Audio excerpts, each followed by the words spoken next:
Original గా వీళ్ళు వేసిన రేటు చూస్తే మీరు కరెంట్ బిల్లులో వెరీ సింపుల్ లాజిక్ అన్నమాట.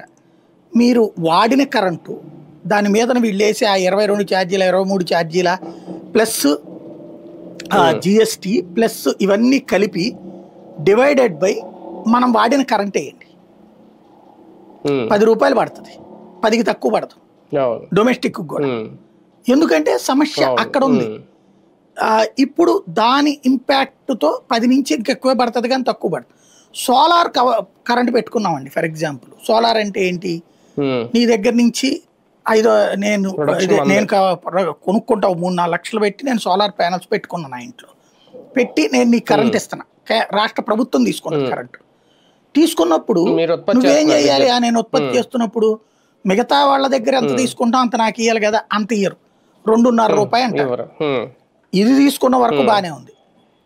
ఇప్పుడు ఏదో 3.5 చేస్తామన్నారు, అది ఎప్పుడు చేస్తారో తెలియదు. అది పోతే ఇప్పుడు నేను 500 యూనిట్లు ప్రొడ్యూస్ చేశా ఫర్ ఎగ్జాంపుల్, కానీ నా ఇంట్లో 600 యూనిట్లు కరెంట్ వాడా.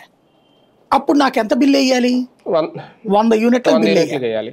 ఈ 100 యూనిట్లకే బిల్ వేస్తారు. ఎట్లాగో తెలుసా, ఈ హైయెస్ట్ ఉంటుంది చూడండి, 500 యూనిట్ల పైన ఉండేవాడు వాడుకుంటాడే 10 రూపాయలు అంటే 600 యూనిట్లు. ఇంకప్పుడు ఏం న్యాయం జరిగినట్టు? ఇది అసలు బాబు గారికి తెలుసుకోలేదు, నాకు తెలియదు. ఇదివరకు జగన్ అప్పుడు కూడా చెప్పారు, వాళ్ళు పట్టించుకోలేదు. అంటే ఈ పాలసీ ఎవరు రూపొందించారు? అది ఒక విచిత్రమైన, అది ఒక ఎత్తు అయితే వీళ్ళు ఇట్లా కరెంట్లకు సంబంధించి విచిత్రమైన